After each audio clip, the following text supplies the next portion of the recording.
Hello and welcome to the Redmen TV. It is episode number 2 of this iteration, Redmen Radio. For those of you listening to this show, I'm joined by Steve Hall, by Ross Chanley and by John Reid for this one. And today's kick-off question comes from @TomReid92. It's Alonso, Mascherano and Gerrard, or Fabinho, Henderson and Gini? Is it really a question, Ross? Not really. I think Alonso, Mascherano, Gerrard, you've got the fact they've got the experience and years behind them together. Are they not a touch old for the Premier League? They'll be fine. Gerrard showed in the Legends game of the week. He's still got it. Yeah, but you can probably make a case for Fabinho, Henderson and Gini in 2-3 years' time once they play together for a longer period. But, I mean, there's a song about those three for a reason. Homo Motorsoco. Yeah. I'm not even sure Fabinho, Henderson, Gini's our best midfield anyway to compare to, but I think you're comparing 3 world-class players to, 2 lads who've had a good career and 1 lad who's potentially, Fabinho could become world-class, but he's not done it. Those 3 are genuine stars. So. It's great to know that they agree with you as well. I mean, they were literally cheering your answer then, Steve. Toffee TV having a right old time. Yeah. Did he get a corner? I think they really rate Fabinho, Henderson and Gini. I think it was when you said, in 2-3 years' time, and then they were like, yeah. I think they're watching a video of a 0-0. It's delighted. I think it's an absolute no-brainer, isn't it? I mean, we had the best midfield in the world. What I would say is that best midfield in the world didn't actually win anything. And this other 3 hopefully could do it. If it does a European Cup Premier League double, that we all hope it does, then I don't know if that changes people's minds. Do we just look back too fondly at teams? Is that the issue? I don't know, because listen, they were great. Individually, we were good. We were a good team. We did well, didn't we? We had a title challenge. We did okay in Europe. We went quite far, but I don't know. If you compare, you're comparing Alonso to Fabinho, you take Alonso. You compare Mascherano to Henderson, you take Mascherano, and Gerrard to Gini is an absolute no-brainer. But what's interesting is, like I say, those 3 could win 2 major honours this year. Where that midfield there, obviously 2 of them were in Istanbul, but as a collective, they didn't actually do anything. Mm-hmm. What do you think? I think if you're just taking that as is, then you're definitely going Alonso, Mascherano, Gerrard. I think if you starting to put parameters on it, then it's a bit different. So if you're saying, in today's game, I can obviously they're retired, but if you're saying the current Premier League, you can start asking questions, I think, around Alonso, maybe kind of like getting around the pitch. But yeah, I think looking at it, I think Fabinho, Henderson and Gini, it's a bit early for me. It's just so easy. It's all day Alonso, Mascherano and Gerrard. And the reason that I picked the question wasn't because it was difficult, because I like talking about Alonso, Mascherano and Gerrard because they're great players. But we'll go on to Liverpool news then in brief. Liverpool want 15 million for Nathaniel Clyne. West Ham and Bournemouth are interested in him, John. And you're looking at it and you're thinking, is this another one of the Liverpool where they're just so canny in the transfer market now when we're selling players? I think it is, yeah. I mean, I think it's a good price, I think, for someone who's, alright, not been in an England team recently, but he's ex-England international, still an England international, can still be picked and stuff. And, he's clearly, for whatever reason, doesn't seem to feature in our future plans. Whether that's because, as most people say, he doesn't seem to get forward as much or not. But, for him to go to a team like West Ham or Bournemouth, I think it's a good move for him, to be honest. He's going to start week in, week out, and the club are getting most of what they paid back for him. I think was it 12 maybe paid? 12 and a half, maybe, something like that, yeah. I hypothesised yesterday on your show, actually, on the Reds News Roundup, which you weren't part of, because we've promoted you because you've been that damn good for so long that you're getting on the main podcast now. I'm Paul sick. But it's fine. We were genuinely going to use you anyway. That's fine. It was Ross. We were going to fuck off if Paul was here. That's fine. I'm sorry, Ross. He's not even asked. I'm not. You're right. I'm not sorry. I take my apology back. It got awkward pretty quick, didn't it? Well, we're in 3 minutes into the show. I've pissed off one person at least. I'll probably piss the rest of you off at some point during the show. Tom started pissed off, so that we don't need to worry about him. Continue your hypothesis. My hypothesis was this. I'm in. Or maybe thusly. Nathaniel Clyne was a modern fullback, and we've actually moved past that with Senton and Robbo. I think we're on modern fullback 2.0 now, and Nathaniel Clyne will be a great fullback for 14 teams in this league, and he's not a good fullback for 6. Yeah, well, if you're a defence first team, which 14 teams, maybe 15 teams are, if you include some, well, Man United might change now, but Clyne's a very good player for a lot of these teams, and 15 million's a good price. A good Premier League player now goes for 20, 30 million. 15 million pounds is your new £5 million player, isn't it? It's just the way, everyone's got money, and we've seen that with Bournemouth in the past. They've give us loads. So I think 15 for either team would be a bargain. They both need a right back. Obviously Zabaletta's leaving West Ham probably, and then Klein's at Bournemouth and he's been doing well. I think Liverpool well. I think 15's even a little bit cheap. Obviously he wants. I get it, and him as a player, like you mentioned, he'd be fine for us. He'd be a good defensive player. It's our wing backs or full backs rather are our most creative players. They're asked to. I think you were right when you said wing backs. To be honest. Well they are, and that's why I said it. They almost play as wing backs, and that's not Klein's game. Klein was defensive first. He got forward at pace, and he did, but he doesn't cross like Trent crosses, or he doesn't play those intricate 1-2s like Trent did. I don't see Nathaniel Klein making that run that Trent makes for Porto for the goal. I just don't see him doing it. So he's a good player. He just isn't a good Liverpool player. And we've sold a few of them. There's a few, and we're getting good at this of ripping off Bournemouth. To an extent, yeah, to an extent we have. But then that's more because that's the players they bought. That was their fault. They bought Brad Smith. We all knew what Brad Smith was. He was a reserve lad. You know what I mean? We'll see what Solanke is. Jordan Ibe is what Jordan Ibe was. Good but inconsistent. Klein's the model of consistency. I always think with fullbacks in most teams you want to just put them in and forget about them. Because that's what we did when the Klein came into our side, isn't it? Put him in, forget it. And Steve Finnan was the same. Put him in, do his job, fine. I think most managers think I've got enough headaches. I can't be arsed worrying about my right back and my left back. Just put them in. He'd be good for both of those, and he'd be good for, like I say, most teams in the league should want to buy Nathaniel Klein. He's a good player. Yeah, I agree with that. We'll move on then. Next piece of news. Liverpool have bid, in inverted commas, 40 million for Thorgan Hazard. So there was rumours, Ross, that Dortmund are interested in him. I think they came off the back of Manchester United being interested in Jadon Sancho. And then now Liverpool have been linked with Hazard as well as Borussia Dortmund. And, he's a player who is clearly a very good player. Would worry, I think, about game time if he was coming to Liverpool. But do you see that there's any truth in this first and foremost? No, there's been a lot of, I was talking on Steve's show and we did the same yesterday, there's a gap in Liverpool's team and there's someone who's looking to move away and it's just like position, name of player, insert team, and it seems kind of go around the middle. He's been mentioned quite a few times. I think Liverpool are looking for a backup for Salah and Mane, which is difficult to do, but I don't think that's what he'd be looking for. I think, to be honest, I'd rather go and pay double and get his brother. I actually think there is. I think it's genuine. I think there is. I don't think I think they'd like him.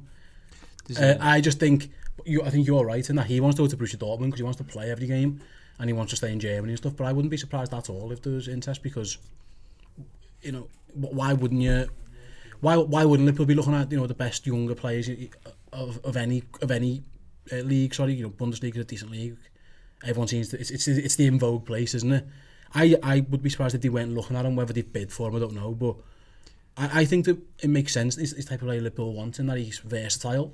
I think your issue's the one. Would he be happy not to be the main man? There's a reason he left Chelsea because he wasn't playing. So then why come back to Liverpool and not play? There's some other stuff in the press this morning was that apparently Dortmund want him and have bid for him, but we've bid more. So he favours staying in the Bundesliga and wants to go to Borussia Dortmund, but obviously the club would rather he came to England because we've offered more money. Right. So whether there's any truth in that or not, but it was on BBC Sport this morning. I mean, John, you watch a lot of German football. Is he a player that's caught your eye? He's good. I mean, he obviously he's not his brother, and for obvious reasons, but he's got everything. If you know what I mean, in terms of what you'd want in a modern midfielder. I'd say he's comfortable out wide. He's good in the middle as well. I wouldn't really say he's not really a central midfielder. You're going to see him more out wide, I think, but he could definitely do a job for us. I agree with Ross and Steve there. I think my main concern with him is where he fits into the squad. I think if you bring in someone like him in now, having done the business we've done last summer, if yours is Shaqiri, what does that say to you? You know what I mean? And maybe do you risk upsetting the harmony thing there? And I think the figure attached to it as well is not that he's not worth that, but I just think to spend that on a squad player. I mean, if it fills a gap and it allows us to rotate more, than fair enough. But maybe 40 million is a bit steep for him. I think. I don't know. I think it's a fair price for someone who's done as well as he's done. He's done well out back, and he's a good player. And 40 million kind of is squad play money. That's what you get. I mean, it's, again, for us to bring anyone into this team, unless you get the absolute bargain of Shaqiri, who had a weird clause, or you get someone for nothing. 40 million is kind of what you have to spend to bring. Even remember, he's a Belgian international. He's not like, you're not signing some jobber. You're signing a lad in his prime from a team who don't want to sell him to a team a team who's got loads and loads of money. So I think the price is fair, and I think he's a good player. I wouldn't be surprised. 40 million still seems to me like fucking hell. I mean, we spent 50 on Fabinho and 50 on Keita, give or take, and that seems really close to me. I don't know, 40 million. And you're probably right. You're closer to this stuff on a daily basis, Steve, with what you do. For 40 million sounds like you're making more than an investment in a squad player. Yeah, but then, so if you don't spend 40 million, then you get Shaqiri. I think this backs your point up, Steve. What did Mahrez go for? 50, 60. Fucking hell. Yeah. Fucking hell. That's what we're competing with, I suppose, isn't it? You know, Fred goes to Man United, doesn't play every week, and he moves similar. You know, Fabinho and Keita don't play every week. They're squad players at the minute. They're hoping not to be. But when we bought those two, they weren't. They're squad players. That's what squad players cost. And I think because we got Sadio Mane for 30 million quid and we got Mo Salah for that price, I think we're almost at a point now where you've got to do pre-Neymar and post-Neymar transfers, and pre-TV deal and post-TV deal. You know, we sold Coutinho for £140 million. And he's not £140 million of a player for Barcelona. They're not getting it back from him now. As you know, at time of call, and hopefully, you know, he goes on to do well for them. Except, you know, in the Champions League against us if we play him. But I think sometimes you just see a number and you think, Christ, that's a lot. But this year's 40 million is 5 years ago's 20. 10, Well, 15, it's Adam Lallana, something like that. Yeah, I suppose yeah, isn't it? Wasn't the fee for Timo Werner about the same as that as well? And he's a bit more versatile player, isn't he? And he would be a squad player. Exactly, so he's a squad player, more versatile, but then he's wanted by Bayern Munich as well, so maybe you're right. I think like 40. I think he's worth 40 million, but I think again the two things you factor into it are we buying a squad player or are we buying someone who's going to be pushing for the first team? I think if he come, I wouldn't be surprised if Shaqiri left. If someone like him come. And you said Shaqiri, listen, we got you for 12 million, you've done a job, you're not playing much now, thanks for that. You know, take your 2 medals, hopefully, and go on and move. I wouldn't be surprised because he doesn't fancy Shaqiri for whatever reason, does he? You know, poor lad stands on, he's about to come on, the whistle goes. But I think we would all agree that the drop-off between the top players and our front three and the backup options is too big a gap, even now. And I think we don't need backups, we need starters. Yeah. That are willing to sit on the bench for 15 games a season. That's what it comes down to for us nowadays, isn't it? I'll ask you a question. Do you think if Klopp could, he would like to rotate Salah and Mane just a little bit more? Yeah, absolutely. Absolutely, but he needs to spend 80 million on a player that's of their calibre to do that. Exactly. And if you can spend 40 on a lad who gives you 80%, that you can use at home to Huddersfield, or you can use at home to Cardiff, or you can use when you play Fulham. You know what I mean? That type of game. Because at the minute, he doesn't want. The only time he's took Salah and Mane out is an injury or whatever, and we've seen. That's it. You want Liverpool to have the best players. Now we haven't competed in 4 competitions to the business end of those competitions for long enough to prove to players that you can get games here. Because right now we're still in that transition period, aren't we? Where we've got a great 15, 16, 17, but we're not giving the other lads an opportunity to shine. And until we start going far in the FA Cup and the League Cup, we're not going to have 60 games a season to play, and a player might come for 40, and you probably will get 3 or 4 players playing 40 games a season across that front 3, but you need a 80, £100 million player to slot in there to take them out and then to challenge in those competitions. It's a vicious circle at the moment that we're sort of trapped in, and we need to change. Also, if you're selling Klein for £50 million, well, that 40's then 25, and it's not our money. And there's going to be more outgoings as well. We cast envious eyes at Man City, don't we? There's a reason why Man City got to 2 cup finals, then another quarter final, and then the Premier League race. FFP. Ask Ben about that, but no, because they saw Real Mahrez and thought, you know what, sound £50 million to go and rate or whatever it was, and they would have done Sanchez. We'll pay it, and we'll pay he's their club record buy, and we'll just buy him because it's fine. Even though we've got Sané and we've got Sterling and we've got Bernardo and we've got David and we've got KD, you know, De Bruyne who can play out there as well. We need him and Mahrez hardly featured, and I think Mahrez is brilliant, by the way, and that's who we're competing with now.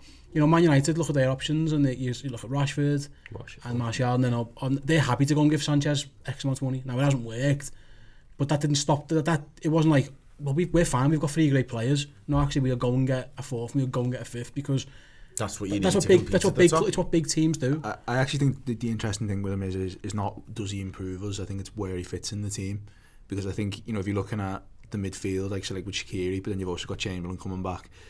Does him coming in mean it's the beginning of the end for someone like Milner, who's getting towards the end of his career, or what happens around that?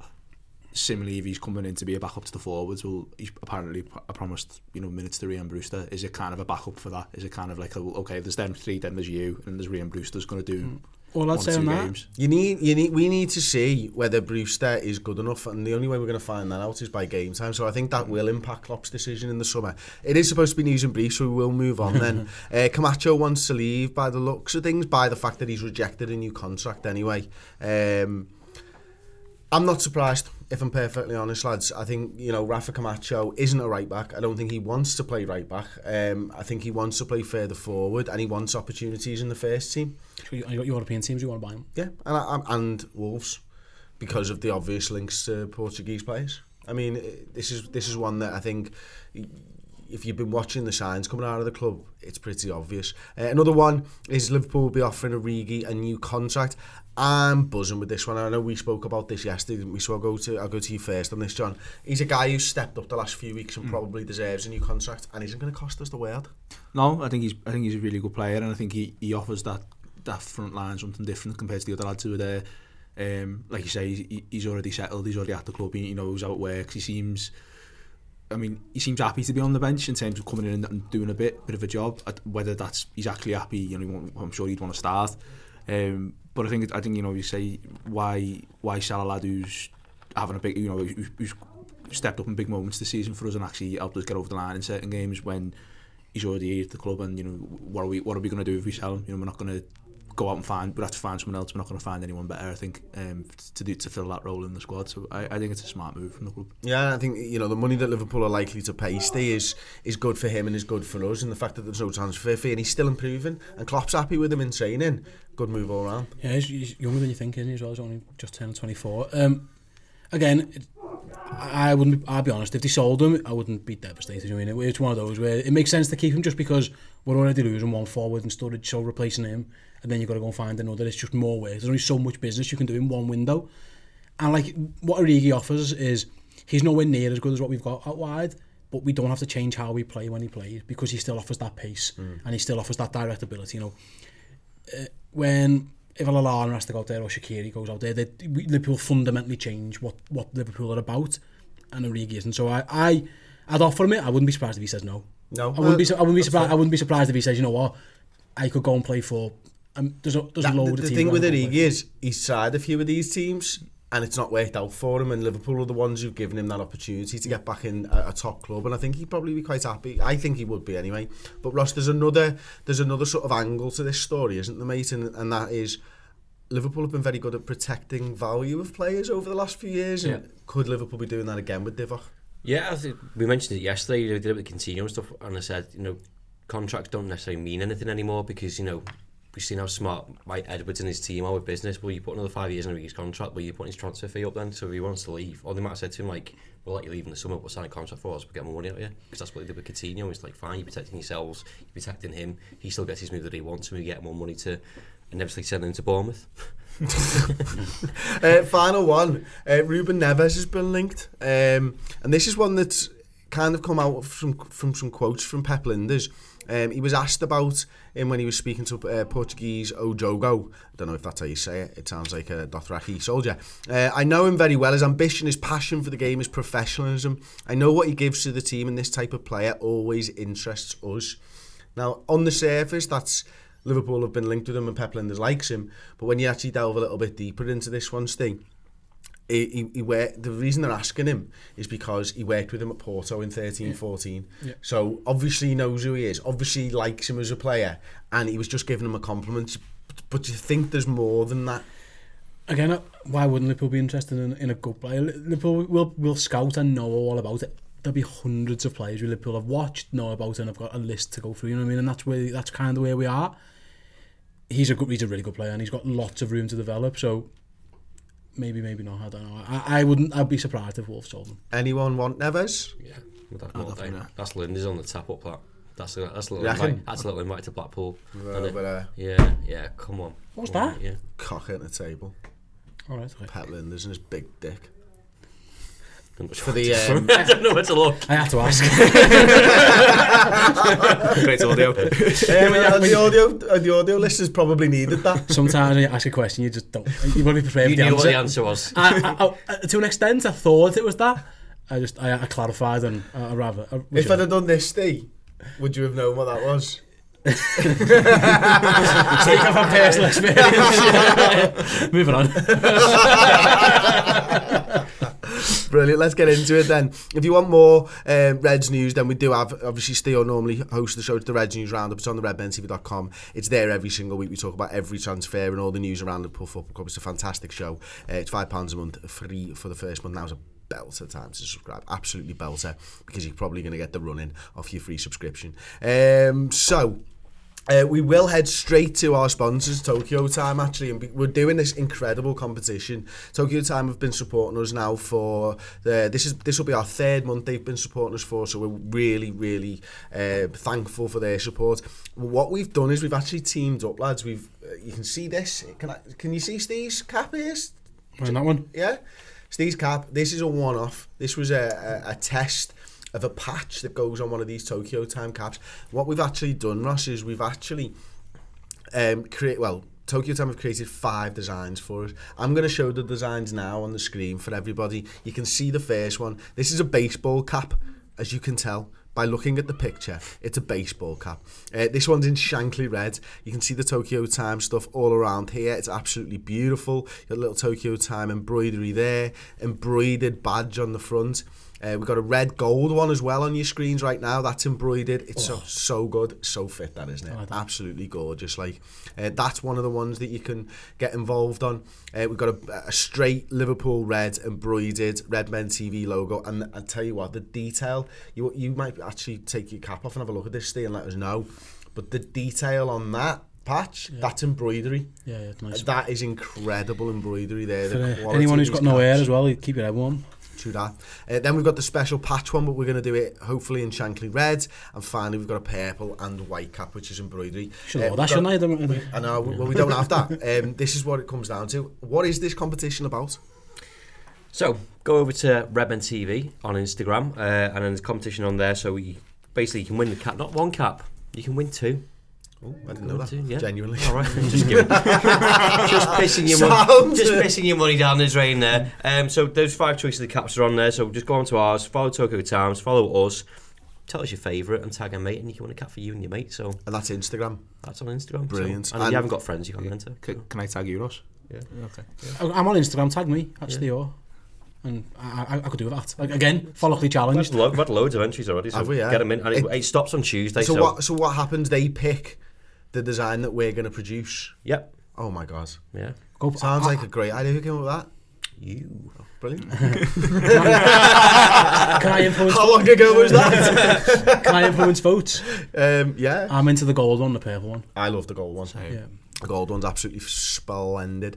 So yeah, listen, seriously though, Tokyo Time have been so supportive of us. Go and check their website out. They do so many cool things. It's bit.ly/Tokyo Time _Redmen TV. If you want to buy one of their normal Tokyo Time caps, which are incredible, then you can get 20% off by adding the code capitals Redmen20. It's fantastic. Go over there now. Check out the caps. They're absolutely brilliant. They've actually just signed a deal with the British Basketball League. They're producing all the caps for all the teams, which is incredible. Wow. And they're a company from the northwest of England. Paul, the leader, the chairperson, the CEO, is fucking boss. And he's I thought they were Japanese. They're brilliant. They're genuinely brilliant. Like, I absolutely love them. So go over and show them some support. So the big topic, we are quite a bit in before we get to topic number 1. Porto 2-0. What a game. Who wants to jump in on this one? And let's not me lead the conversation here. Let's just fucking jump in and talk proper conversational shit. Who's going with me? I'll go. I thought it was sensational. Obviously, the first time I've actually got to Anfield this season, and it was an absolute pleasure. There was really long, yeah. Fucking hell, man, we've been working you hard. Yeah, I'm so sorry, man. Articles don't write themselves, do they? No, they don't. No, and we certainly don't do them. No, just there was long periods in that game where it was just a joy to watch, and you watch them on telly and stuff, and when you get there, it's different. And I said before on the Man of the Match podcast, there was periods where we kind of dipped off. But then the crowd got behind us, and then they stepped up again. It was like 78 minutes. They were shattered, but then we gained them up again. I thought it was superb. You're looking at the midfield 3. I thought they ran the show. We all wanted Naby Keita to start that game again, to build up his confidence. And again on the Man of the Match, we got people coming into form or showing different roles, like Jordan Henderson at the business end of the season, where we need them to step up and perform, and that's exactly what they're doing.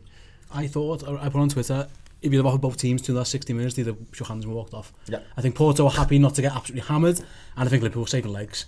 Ross said we looked tired. I don't think we were tired at all. I think we just kind of eased it off and saved ourselves a little bit. I thought we were holding a little bit back. I think, he took Mane, Firmino off. He one eye on Chelsea, isn't it? And that's exactly what it is. So you can get... He's managing the fucking squad in a European quarter-final. And I was about to say, when you look back at previous European quarter-finals, so I think 2005, Juventus, we've had Arsenal, haven't we, in the European Cup quarter-final, we've had Chelsea, we've had, obviously, Man City, which was one of the most nerve-wracking games of our lives.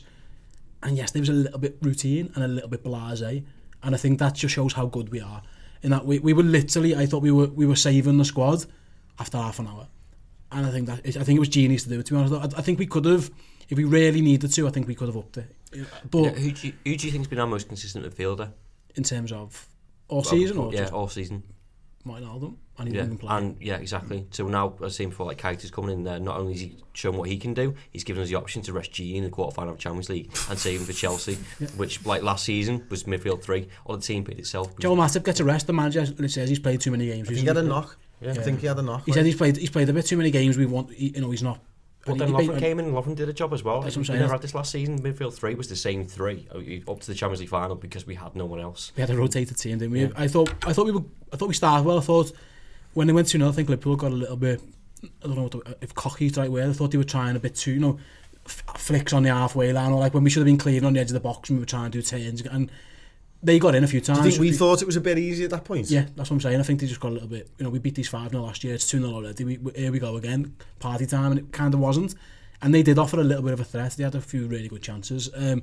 They'll be arguing a few key decisions that they think went against them as well. I think we'll say the same.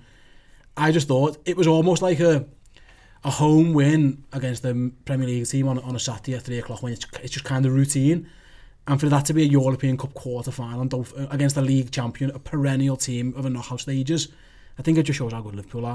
I agree with that completely, and I love the fact that Liverpool forced Porto to play with such a high line, and I'm looking at it going, this is fucking insane. Why are they playing a high line? And then I realised, I was like, because they know we're scoring in Portugal, and they have to get an away goal, and that's the only reason. And you're like, oh wow, we've come a long way.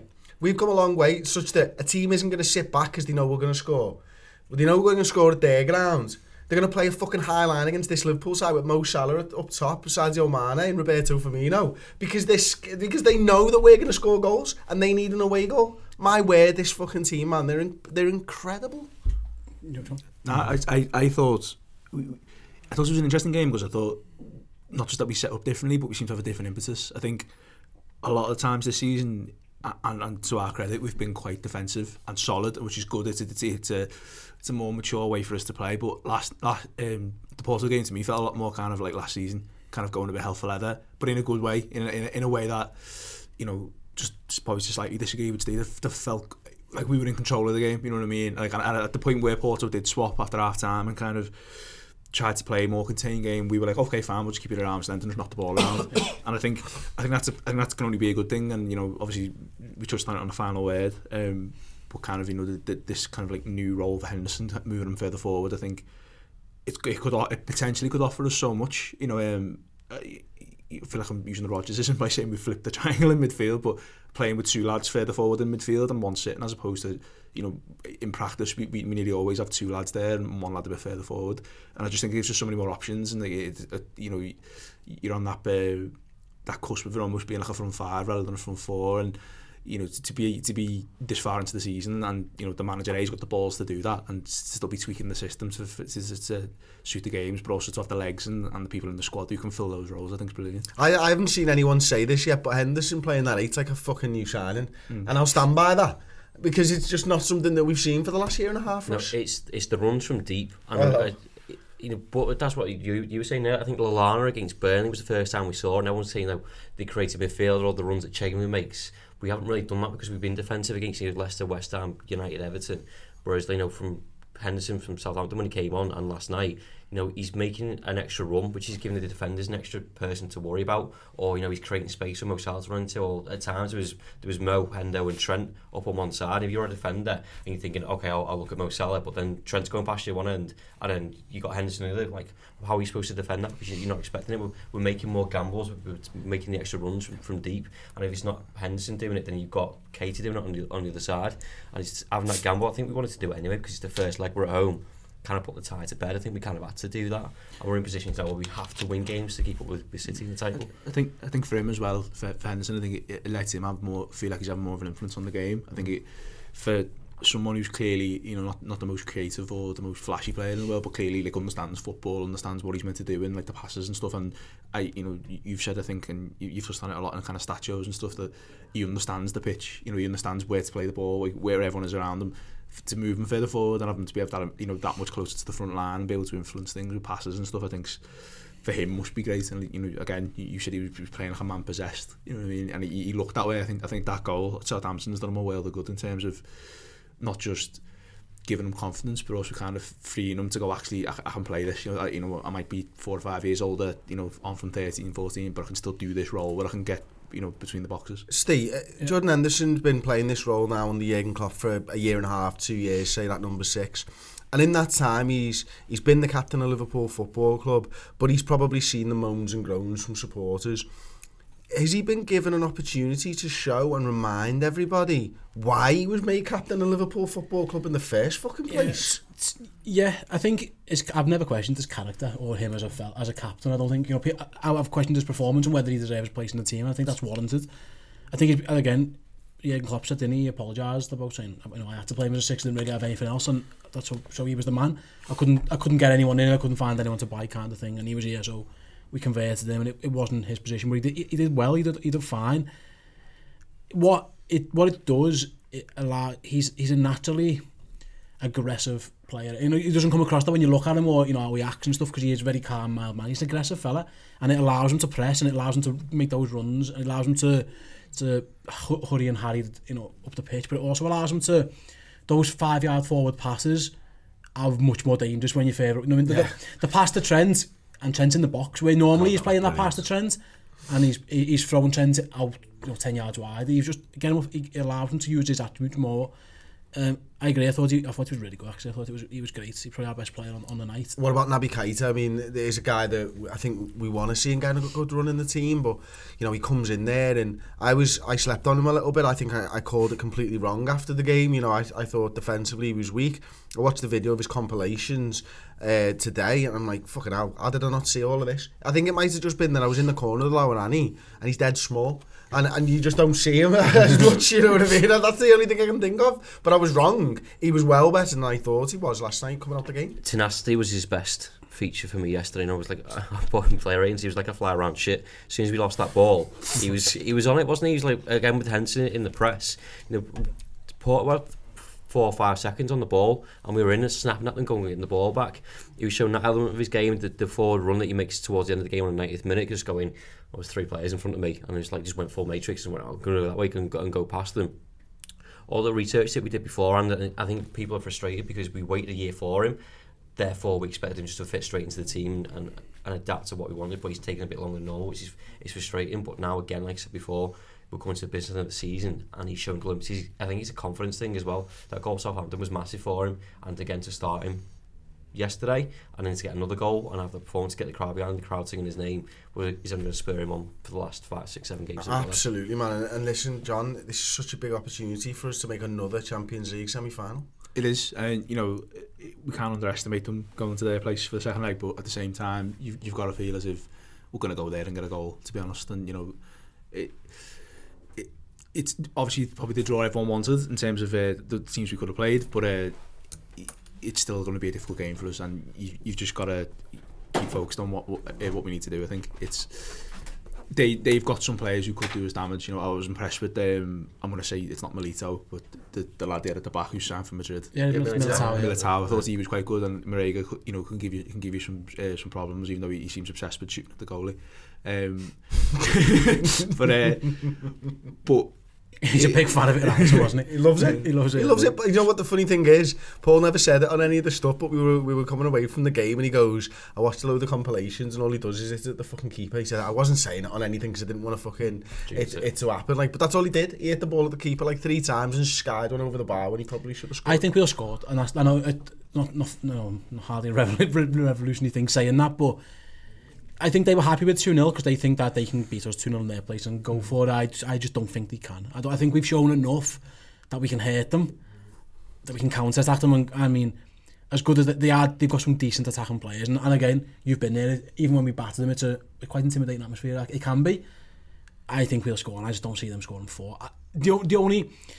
again, I'm going to sound really blasé about the European quarter-final is that we could have put it to bed. When it's 2-0 after, what was it, 2-0 after 20, 30, whatever it was, it could have been 5 and 6, and we could have went there and played the reserves. But isn't that a nice position to be in, though, when you're coming away from a quarter-final first leg and your only qualm is we need to score 3 goals? Absolutely, mate. And like, listen, I imagine if the fixtures were the way around and we had Huddersfield at the weekend or we had Cardiff, we might have thought, you know what, it's worth spending emptying the tank now and getting this done, because then after Porto, say you had a big game, but it's actually, we've got Chelsea and it's probably the hardest game up until the last game of the season in terms of league games. So I think we managed it really well. You know, our best left back didn't kick the ball.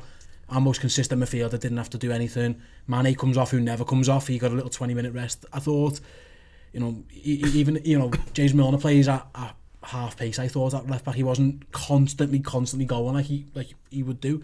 It was almost like Liverpool had a little way with themselves to say, you know what, we can do this. Keep the north against us and we'll be fine. And I kind of feel that's what they did. It was like I say, perfectly summed up, Steve. Perfectly summed up. Listen, we're gonna. I recorded a show with Mel Reddy from Joe. Absolutely fantastic. I love Mel. Newsroom She's show. my favourite. She's unbelievable. She's so interesting to talk to. She's got some incredible views and opinions. Here's a little clip from that show. For me, and I've said this a few times this week on various different shows and stuff, it's not just about Liverpool anymore either. I think back to that Bournemouth game where they beat us from a losing position. I think back to games where we've been ahead. I think back to 13-14, even before Jurgen Klopp, where, you know, we've been goals up and Cardiff come back and stuff like that. But there was a thing in the opposition's mind where Liverpool can crumble here. Now we've somehow managed to completely flip that on its head. So a team's going in the last 10 minutes against Liverpool and they're not thinking we can get something out of this game. They're thinking, shit, we better be careful. They've scored the most late goals in the league with 20 this season. We need to be careful. And Liverpool keep making a habit of that. And they've just flipped that entire... That was a 15-20 year psyche of something that Liverpool did. And it's gone. It's completely gone. Yeah, Jurgen Klopp called it that self-fulfilling prophecy. That, you know, Liverpool were a little bit brittle and they just expect to concede and expect... you know, that frantic final minutes where the opposition are clawing into their lead and suddenly it's a draw or a defeat or... and it's interesting, working with other clubs allows me to come out of the bubble, because I think often when you do just Liverpool, you're only focused and everything is driven by a Liverpool voice or a Liverpool perception. And when you go out of that and you speak to, you know, other backroom teams, other managers, players... and when you look at how they view Liverpool, it's extraordinary because, you know, what you say, they don't know how to beat Liverpool anymore. There's no soft centre. You can't try and bully the defence. You can't work harder than the midfield. You can't hope to greatly restrict the attack. You know, the park bus doesn't particularly work. Liverpool have found differing ways of overcoming that.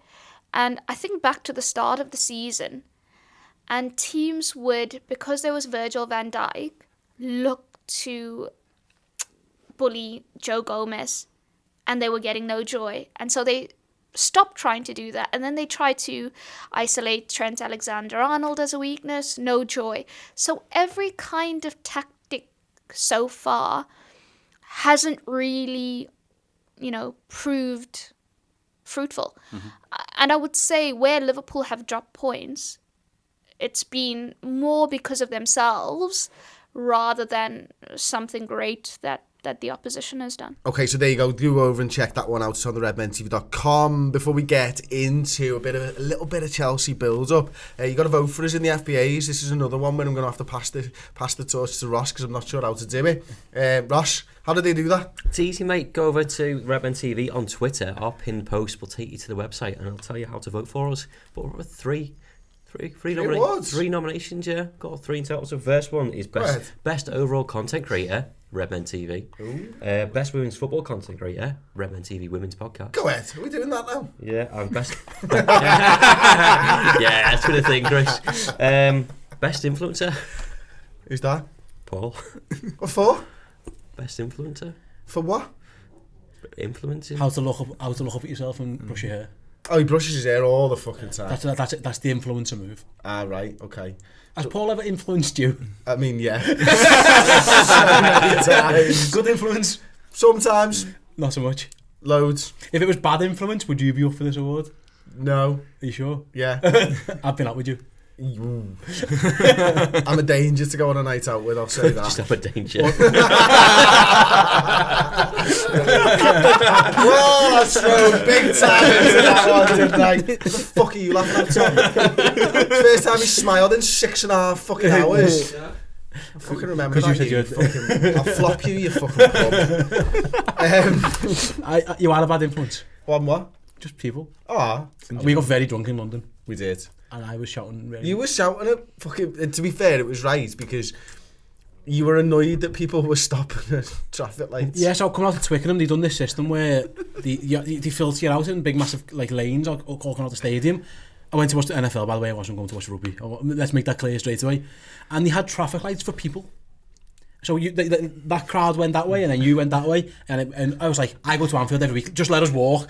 I was desperate for the toilet, and I turned around looking where he is, and I'd lost him, and what he'd done, they have like umpire chairs in tennis along the sides of the road, and it's like traffic managers, and Chris had spotted the empty one, and was just sat in it, and I was like, where's Chris?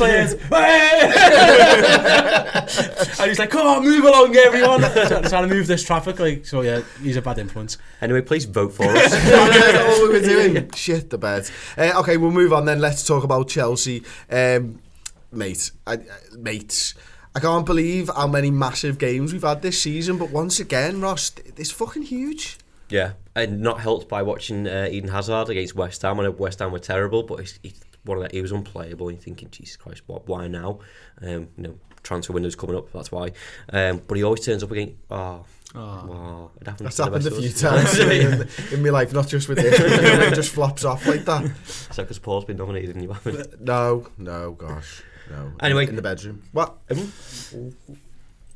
Eden Hazard. He's on. We're told now. Talk about your problems. No, okay. Move on. Eden Hazard. Move on. Yeah. Don't want to talk about it. Go somewhere else. I'll tell you this for free. I have no problems. Chris, move on. Right, 2 things. Don't tell me and don't look me right in the eye. Eden Hazard. Yeah. He's still not smiling. He's on form and he always turns up against Anfield like he's got a point to prove. Trent is brilliant and he's amazing at going forward. There has been times where he's been caught out by world-class players, and I think we have to remember that he's only 20 years old. And I think it's important that we double up on Hazard, whoever he's with, and prove a point that we've got a lot better defensively. But it is a concern. But it also plays into our hands that they're playing Thursday night away at Slavia Prague. And they can play Monday as well. Yeah. Monday, Thursday, Sunday. Yeah. So we played last night, a couple more days rest. We were able to rotate players, well. And we were the Friday night, weren't we? And to be fair, they're a fucking mess at the minute as well. Away from home, their form's terrible. And that West Ham game, he was incredible. He was like he ran the show. He won that game pretty much single-handedly for them. But their away form isn't good, and that's the thing. And then the only issue is, this weekend, it's just drawing parallels to everyone's talking about thinking about 13-14. We've got Chelsea and City are going to Palace, and we all remember last time, and we're better than that now, and Chelsea aren't as good as they were then, I think. But it's the I think that's the nagging doubt, isn't it? I think it's finally time that kind of gets put to bed. We haven't really we've beat Chelsea obviously plenty of times since then, but we've never done it at this stage of a season. On this kind of thing, it's almost time to lay that one where it needs to go. he worries me. He terrifies me every time we play him. And I've been on the show a few times and I've listed the players every time we play Palace. I'm terrified of Zaha. I'm terrified of Hazard. I'm terrified of Jamie fucking Vardy. And because Hazard's amazing. He's turned up at Anfield and he's won them points. He's got them through cup games all by himself almost. So we do have to be careful. Also, when we played him in the cup, though, the team that we played was literally a second team when he was on fire. I just think Van Dijk wasn't even on the bench. Yeah, I agree. Listen, our best team beats Chelsea's best team, but that's 9 times out of 10. Yeah. But we've got the pressure. They've got the race for the top 4 as well, John. And I think this top 4, I've been saying it for a couple of weeks now, and as has everybody else, the race for the top 4 may well decide the title. It could well do, yeah. And I think it depends massively on what they think their focus is. As in, do they think the best route for them to get back into Europe is top 4, or is it the Europa League? And it's probably the Europa League. Again, recording before they go to Prague, the way the draws opened up, if they get through at Prague, then they get Benfica or Frankfurt, who are decent teams, but Chelsea would expect to beat both in a semi-final. And before you know it, they're in Baku against maybe Napoli, or that's the thing, is how strong they're going to go, and we don't know that at time recording. But I don't know. I think I'm with Ross. They turn up to Anfield with a point to prove, don't they? And it's up to us to banish it. I think they do, but at the same time, I think, like I say, I think their focus might be more on the Europa League personally, and I just think, if this is mid-February, it's a different thing for them. They can look at it and go, well, actually, we could still get third here, maybe finish second. A lot of that's gone now. I think we're down to like the last 5 or 6 games of the season. That with the top 2 have broke away. It's who finishes third, who finishes fourth for them, and you're looking at Spurs suddenly finding form again, new stadium. Are they going to box third off? And then it's between the other 3 really for fourth, and so 3 teams don't go into one. I think he'd fancy himself more for Europa League, sadly, but either way, he could do win his own gun. He's never won anything in his career. I think Chris, sorry to go across you there, John, but I think the feel-good factor came back to Chelsea because they beat Brighton and then they beat West Ham. Did anyone watch the Cardiff game? The atmosphere was absolutely toxic from the away fans. Oh yeah, it was horrendous. They were sorry out chants. They were booing where's Hudson-Odoi? They were really, really on his case, and it was an away game.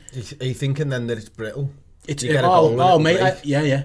And I think the last thing they want to do is come to Anfield, and if they go a couple down and they're on his case, that we've seen how hostile atmosphere against the manager can go against any player. I thought. Obviously the Hodgson thing, we experienced it. We even experienced it near the end of Rodgers, I thought, especially in away games, because the away support can be a bit more vocal at times or whatever, and it's not as easy to drown out the disconcerting voices rather. So that's the thing. We're not getting we're not getting the Mourinho Chelsea that turned up, who were third in the league and were very strong-willed. I don't think we're getting that now. We're getting there's a lot of questions about these, and if we impose ourselves on the game, I think they're likely to kind of think Europa League's our better. They played 3 games in a week as well, and we've been able to rest some of our players and take off against Porto. Gini's the massive one for me, being able to rest him on most consistent midfield and then bring him in for Sundays, massive for us. I think Chelsea obviously are a tough opponent because they're Chelsea, but I think we can almost get lost in the kind of thing of talking about them too much rather than talking about us. Like from our side of things, this is we've obviously got games after this, but this is our last big 6 challenge in the league. And I think that's the carrot. If you're the manager saying to them, look, you go out there and beat these, and you're better than them. There's a reason. You've been at the top of the table for most of the season. All of a sudden, your games after this, your Huddersfield, your Cardiff. You can start not knocking off, but you can. It's going to be a different game. It's going to be more manageable. It's going to be less eyes on it almost, and there'll be some because it's still be start of a title race. But I think he doesn't need to motivate the players. I think for this, I think they know that they're in a title race, but they also know that this is going to be the last big one. And if we get over this hurdle, all of a sudden it's not just a run in. It's it's game by game then. I love it. I can't wait for this game. It feels to me like we just need to forget about 13, 14, and if we can get through this game with nothing major happening and obviously getting the 3 points, you can almost, as a fan, I can probably just drop that now because it's hurt me for so long. I agree. Game. We need to win this and knock that on the head, don't we? And just forget about it. Just that's it. That's in the past. This is a different Liverpool side now. Who will be fighting for the next 5 years for trophies, and just fuck off Chelsea FC. To be honest with you, your time's over. Changing managers every season's worked incredibly well for you for a long time. for longer than I thought it was ever possible, to be honest. They're the only side in world football, them and Real Madrid, who've managed to make a success of this. It doesn't work like that for any other football club, and hopefully they find it out now that they can't just keep doing that. And I think with financial fair play, I think they are starting to have a little bit of a struggle, and whether Abramovich isn't quite as enamoured with Chelsea Football Club as he once was, who knows, but hopefully that'll be it. We'll move on to some questions then. Rejhan_S15, do you prefer Hendo in the 6 or a little higher up on the pitch like an 8? Let's just one person answer this, and let's go with... Anyone want to answer? Anyone at all? I prefer him as an 8, but I think you haven't got the sample size under this manager to see if it's a long-term thing. I want to think it's a long-term thing because I think you get more out of Henderson personally, a bit further forward, but the majority of the time under the manager he's played there and been well, and I think it's just good that he can play in both, to be honest, in both positions, and play both of them well. And you've got Fabinho in there, which you've not had before, which has been able to give him the freedom of really playing in the 8. Tyler James Fox, double-deckers or boost bars, which is better? Boost for me. Fuck off. Double-decker. Okay, fair enough. Why are you fucking on a boost there? Alright, just move on, it's fine. No, I will not drop this shit. I prefer boosts. Why? I'll just do. Have you tried a double-decker? Yeah. And what do you think? I like boost better. Fucking hell. But do you like a double-decker? They're fine. Yeah, they're fine. They're nice. This is almost the epitome of chocolate. I thought 2,000 years Alright, I thought it was... of the human race have come up with a double-decker, and you've just gone, it's fine. I prefer boost. I like the caramel. I like the... Okay. I like it all. That's an acceptable reason. The answer you've given is still wrong. Okay, sound. But the reason to like a boost is fine. What is your favourite chocolate bar, Steve? Bueno. No, hands down, Bueno. Bueno? Oh, yeah. I did not think you were going there. Hands down, Bueno. It's like not even a contest, Bueno. You're more of a sweet man than a chocolate man, aren't you? Whatever, anything, man. Yeah, it's you know, I had a Bueno ice cream before. Yeah. Today? Oh, taste sensation. Really? Yeah, nice. Yeah. Never had one of them. I'm not even sure I've had Buenos, to be honest. They're nice. They're It's like I really like Kinder Eggs, but I feel like I can't go to the shop and buy a Kinder Egg for myself. So Bueno's like the adult version. Acceptable version. Yeah, You get a toy? What? Do you get a toy with them? Not with Buenos, no. I feel like I can't buy a Kinder Egg, so I'll buy a Bueno. What Bueno is it, chocolate or white chocolate? Yeah, I prefer the white one, but I mean, I'm not fussy. What's your favourite chocolate bar, John? It changes a lot. I think at the minute it's could very well be a Star Bar. I love a Star Bar, mate. Proper underrated chocolate bar, that one. Classic Snickers. Classic Snickers. Fair enough. Really? Always thought you love nuts. Yeah. Loves them. Your dad's. Let's move on. What's your favourite chocolate? I actually double decker is up there, and Star Bar's the other one that's up there. But I do love a bit of Bourneville if I'm just wanting plain chocolate. Like Tory. Come on, Bourneville's belter. I'll take a Galaxy as well, and I don't mind white chocolate. I mean, look at me. I've got tits and a big belly and a fat ass. It's obvious that I like fucking eating chocolate bars, and I feel strongly about all of them. I feel like we could do a chocolate podcast to give it like how hot our Twitter game is. Absolutely. Maybe we should. Right, if you had to listen to one album for the rest of your life, what would it be? So Lee Macher 13. This was easy for me. I'm guessing John's he's literally exhaling. I'm not sure he's going to think this is an easy question. What was yours? Boys and Girls in America by the Whole Steady. Okay, I'll be honest.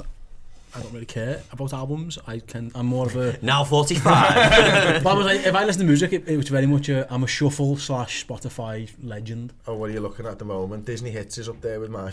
I mean, in my house, in the car, It's always on the most. I watched 2 CDs in the car, and they're both Disney CDs. Yeah, man. Or like the Spotify's the soundtrack to the Muppets movies. A popular one in mine at the minute, just for the... You were big on What's your favourite Disney 6 song? months ago. Sorry? Favourite Disney song? You're welcome. It's the Moana. the right great. one, yeah. Yeah, it's a good song. I don't mind the other Moana one. How far I'll go. Yeah, that's right. That's about it too. Let it go. It's the best film as well. So album-wise, I don't... Give me a compilation of good songs, I'd go for that rather than an album, I think. Just one playlist. Yeah, I'd be fine. Anything...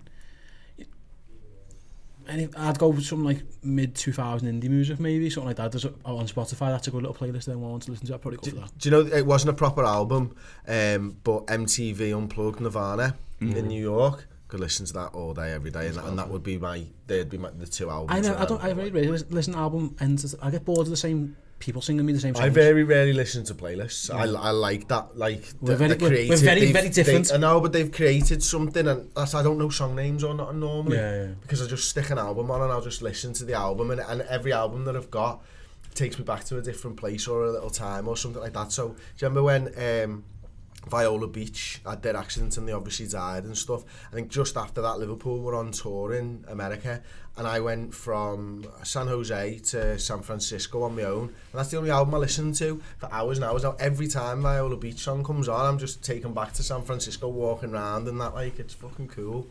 I love it. Like, what's yours then, Ross? I'm similar to Steak. Like, there's very few albums that I'll listen to through and through, so probably about 2 or 3 that I like. The Strokes is probably my favourite one, because I think that's probably one of the first albums that I actually sat down and listened to properly, and I still do it now. Like, you know, just looking for something to listen to just to bang on.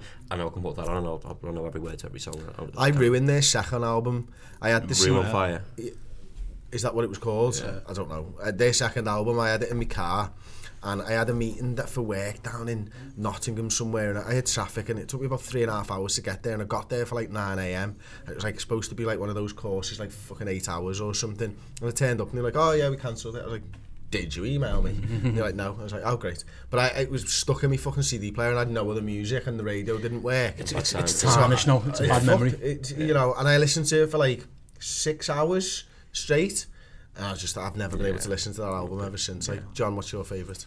It's probably a toss-up between Sound Effects by The Jam and Abbey Road by the Beatles. Ooh. I think Abbey Road, you can throw that on and it's great, and almost cliche to say it being from Liverpool, but that medley on the second side, like it's so well sequenced, that album. I think obviously Ross and Steve both said about like playlists and that. I think there's a lot to be said for how well sequenced an album is, and like where the tracks are. That's what the Beatles do though, and it's like a one continuous song almost. And it just, you put that on and you end up just leaving it on, I think.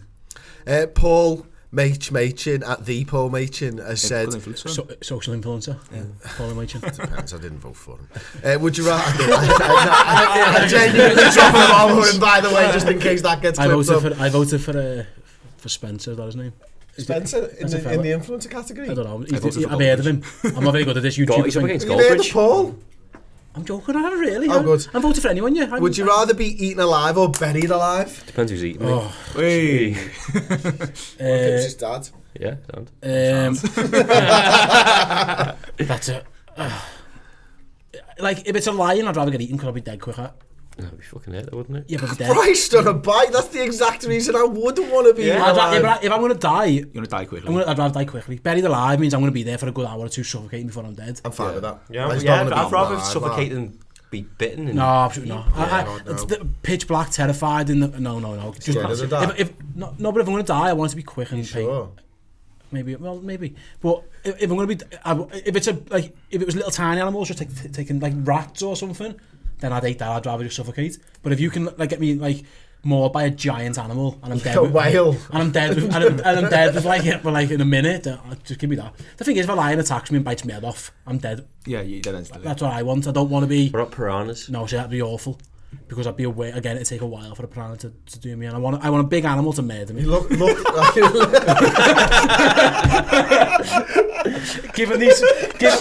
Given these choices, I want to be like the biggest animal. Someone please clip that up and just put it on Twitter with Steele saying, "I want a big animal to murder me." That's always tough. Absolutely brilliant. I mean, buried alive doesn't sound fun. I'll say that. But eaten alive sounds horrendous to me. And when I think eaten alive, I'm thinking zombies slowly gnawing at you, and just to the point where I'm still alive and my brain's working, but I look down and there's no meat on my bones, and I'm like, oh my god, I couldn't handle fucking that. Man. That would scare the shit out of me. Is that Resident Evil to come back to bite you? Pretty much, yeah. Literally. I think Paul needs to clarify which type of animal. If it's a big animal or like rats. Because I'd have no time for little nibbles. But what about a python? Just no, because again slow. I just said quickly. Big animals. A bear attack or like a killer whale just rips me in shreds. Give me that over being buried under like. Because how long does it take to suffocate? It'd be a couple of hours, wouldn't it? I think before you're dead. Is this like guaranteed death as well? I don't think you specified that. Like, if it's like a python, like can I fight the python? You know what I mean? Like, can I punch the small rodent on my arm and stop him from eating me alive? Yeah, and can I get to the surface when I'm buried alive? Yeah. In the spirit of the question, I know Paul quite well. We all know Paul quite well. He wants us to die. He wants us to die. Yeah. So I'm going for the quick, easy option. Plus, I get to feed an animal, which is good for the Circle of Life and that. I've seen The Lion King. But You become the grass. You eat the grass. And you then enter the ecosystem if you're buried alive. That's a good point, yeah. But again, who've I helped? Really? The worms? Your wife. Yeah, exactly. Worms. I want to be more. I want to be more. But like, I want them to like rip me head off. I don't want to be like shark attack where I'm dead within seconds, rather than being buried alive. I quite like this one. Liam Lowen. Is there anything to stop a manager register himself as a player so we can run up and down the pitch down the length of the pitch barking orders whilst warming up?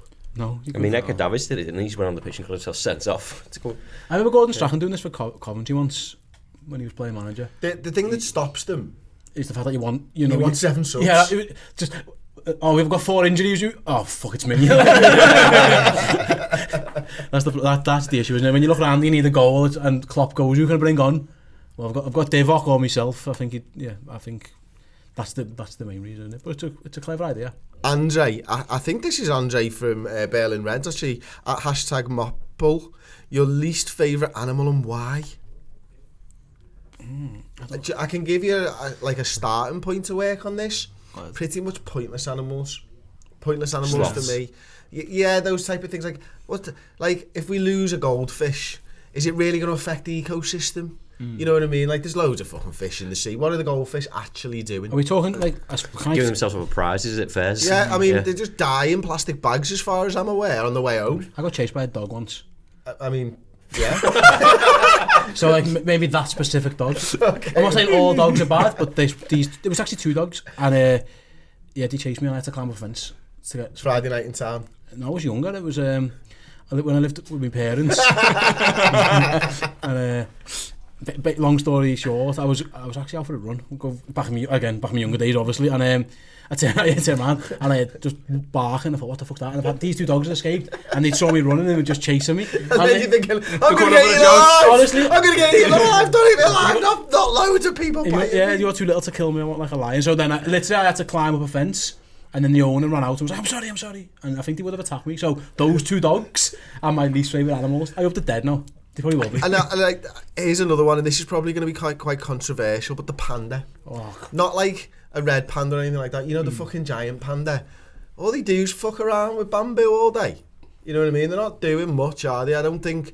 They're an endangered species, so... Get it over with. Yeah, let's just fucking cut the head off that shit, you know what I mean? Let's make it quick. Like Steve wants to die. So the panda's pretty pathetic. Can I throw an octopus in there? Only because they seem shady as fuck. They seem a bit shady, the octopus, like. They were, have you seen that video where like they're like in a jar and they get out? Yeah. I wouldn't like. It's very Finding Nemo too. Yeah. Finding Dory, as it's technically known. Even the octopus and that's a bit of a blur to me, so yeah. I'm happy to go with octopus. Yeah, sounds. Octopus? Yeah. You can't think of a better one? I don't give a fuck. Okay, last question. James Shearing at Shearing James. When Liverpool win the league, will John Lennon Airport cope with the amount of blue noses at departures, and should the airlines put all the ticket prices? You can't get a plane to Wales, can you? I think it's a genuine thing. I mean, we know last year when we were in Kiev that I know a lot of blues that just went elsewhere for the night. They're going to be fucking... There's more danger of them running out of Lonsdale trainers so they can run to fucking the Wirral. Wow. I've had a lot of stick of Evertonians in recent weeks. Why is that to be? I don't know. I just don't think they're very good at football, and I tell them that, and then they get angry at me. Opinions, eh? I mean, yeah, we've all gone. I mean, I was right. So what they're going to do? They all very much go into hiding. Have you spoke to any Blues and like you know like most people I've spoke to have like I'm going away, and also I've bet very heavily on you to win the league, so even if you do I'm getting a lot of money. I've spoke to the ones who are just City fans singing Blue Moon. The ones I know would not put money on Liverpool. No, they are. I think they are worried. I think they're worried. They're very, very worried. So where will they all go?